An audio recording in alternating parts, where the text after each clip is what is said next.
the day we've been waiting for is finally here. React Router middleware is finally stable and ready to be used. So should you? Well, yes. It's really cool. It allows you to do a lot of cool stuff with your applications, and you should be using it if it's really easy for you to migrate especially. It's not that hard to migrate depending on your app size, and today I'm gonna show you how to both migrate our easy app and a hard app, and we're gonna be migrating my app from non-middleware to middleware, and I'm gonna show you all the steps you need to take to do it.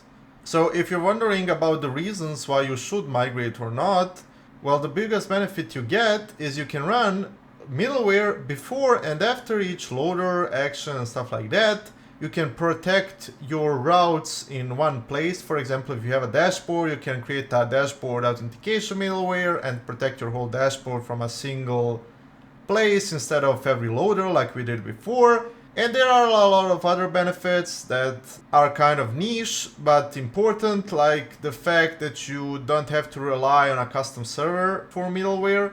And this is really cool because if you want to, for example, let's say you're using Express and one day you decide, okay, I'm gonna use Hono. If you're using middleware from Express, you would have to change the implementation to match Hono. But if you're using middleware from React Router, you can move from one server to the other without any hassle. So that's also really cool. It allows you to not be locked in as much, so you can change your servers and stuff like that. Let's migrate my app so I can show you how easy it is.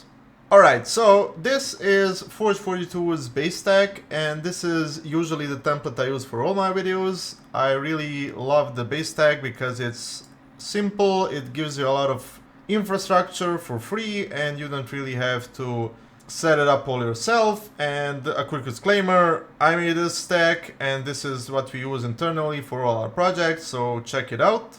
And with that out of the way, let's show you how to implement middleware. So the first thing you need to be aware of, middleware is stable from version 7.9. So if you're using previous versions, upgrade to this one, and then we can start migrating. So the first thing you need to do to migrate is you go to your React Router config, and here you just say v8 middleware and true, and you've migrated to middleware. Well, it's not as simple as that, but if you're using the default server that comes with React Router framework mode, this is all you have to do to use middleware, because you're not using the custom context for anything, so that means you're already using middleware. So it's as simple as I just showed you, and you can go off of this video, but for us crazy people who have custom servers, it's a little bit more complicated, and I'm gonna show you how to do it as well.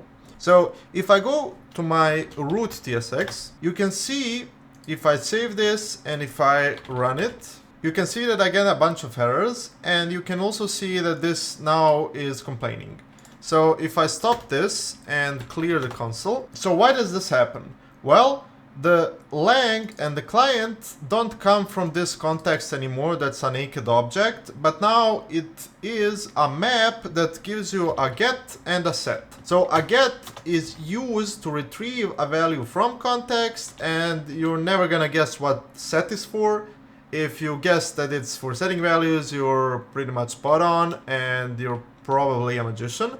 And I'm not gonna use any of these for now. I'm just gonna leave this as it is for it to complain, and we're gonna come back to it. This will be your biggest hurdle to overcome if you're using context, because this is the only breaking change for custom servers, because, well, not the only breaking change, but the only breaking change that requires a lot of rewriting for code.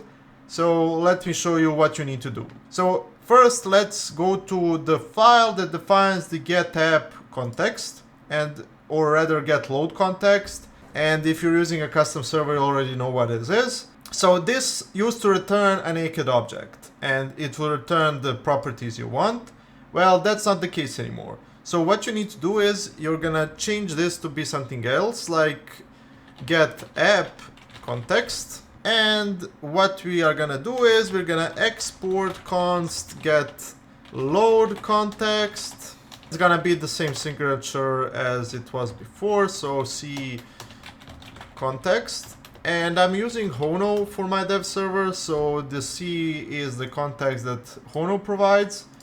and what we're gonna do is we're gonna return nothing for now. And this also complains because this returns absolutely nothing, so we're gonna change it to this. This is again typed with the correct context. And now what we are gonna do is, because this returns the naked object, well, the difference is that now you have to create a context here, and it's an instance of Router Context Provider class. And this class gives you back a context when you initialize it.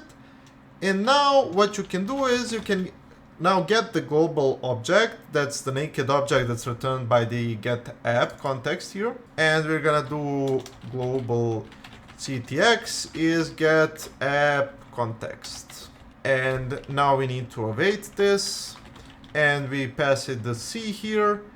And now we have the naked object, and now what we're gonna do is we're gonna set it in our context, and we're also gonna return this context. And this is all you have to do to get this working. So basically extract whatever logic was inside of here to a separate function, create an instance of Router Context Provider, call the function, get it, and then set it in the context and return that context. So how do you set it? Well, you create a variable called global app context. Now this can be called whatever you want, it's really up to you. And you call a method from React Router called create context. And this will create a default context value for you to provide to your context object that handles all the context in the React Router app. And we're gonna type it as load context. So now if I hover over this, you can see that the default value is the load context. And now that we have this special object, this is used as the first parameter for the set function. And then you pass in any value that should be there. So in our case, that's global context from line 29.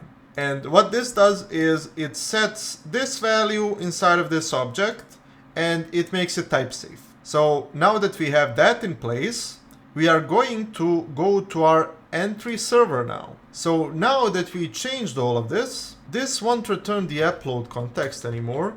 It's going to create a router context provider and give that as the app context to us. So now instead of accessing it directly, we use the get. And now how do we get it?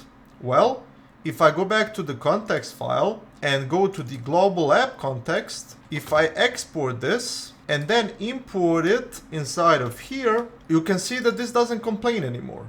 Well, this is how you get stuff from the context now. You have this initializer, and then you set a value inside of it, and then you get it somewhere else. And this is how you get stuff and set stuff in the context, or rather the global middleware context. And then what you can do here is you can say ctx is equal to, and we're basically gonna do this line here. And now the language is ctx.lang. And also I use Hono, so I have to do something for the body. So we also replace this, and that's pretty much it. We save this. We also remove the upload context, and you can see the entry server is not complaining anymore. And now the only thing for us to do is actually change the root.tsx. And now inside of the root.tsx, we do the same thing as we did in the entry server. So we pass in the global context and we get it, and that's pretty much it. Now this is typed, the client environment is this, the language is a string, and we are basically migrated to middleware, and that's pretty much it. So the only hard part about migrating is actually replacing context with this, and you're running on middleware. So now I've showed you how to do it, and now let's add our first middleware to see how that feels like. So we're gonna type this as route.middleware function array. We're gonna say that this returns an array, and then this is gonna be fully typed, and you get two arguments. So the first one is the same as you get in your loaders, and the second one is the next function. So you call this function to go through this middleware into the loader or into the next middleware, depending on how many middlewares you have on the page. And we can do something like this. So console log request.url.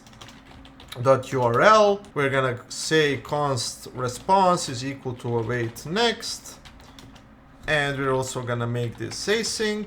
And we're gonna say return response. And we're also gonna console log response.url, for example. And now we have our first middleware implementation. So if I run this, so if I run pm run dev, you can see that it's working now. And if I bring up the logs, you can see the URL here and the middleware is working. And if I do something like headers, and if I save this, you can see that it returns these headers. And that's pretty much it. We have our middleware up and running, and you can do whatever your heart content. And if you're interested in some ideas on what you can do, I have videos on my channel about some middlewares that are really cool, like self-committing sessions and using async local storage to actually provide global context without having to do something like we do here, where we do context and then context get. You can just call it in any function. So if you're interested in those, you can check it out on the channel. And yeah, that's it for today. I'm really excited about this, and I'm actually teaching React Router courses really soon on Epic Web. So if you're interested, feel free to subscribe to the newsletter down below. We're gonna send you the emails when I start doing workshops. And yeah, see you in the next one, and thank you for watching. Bye!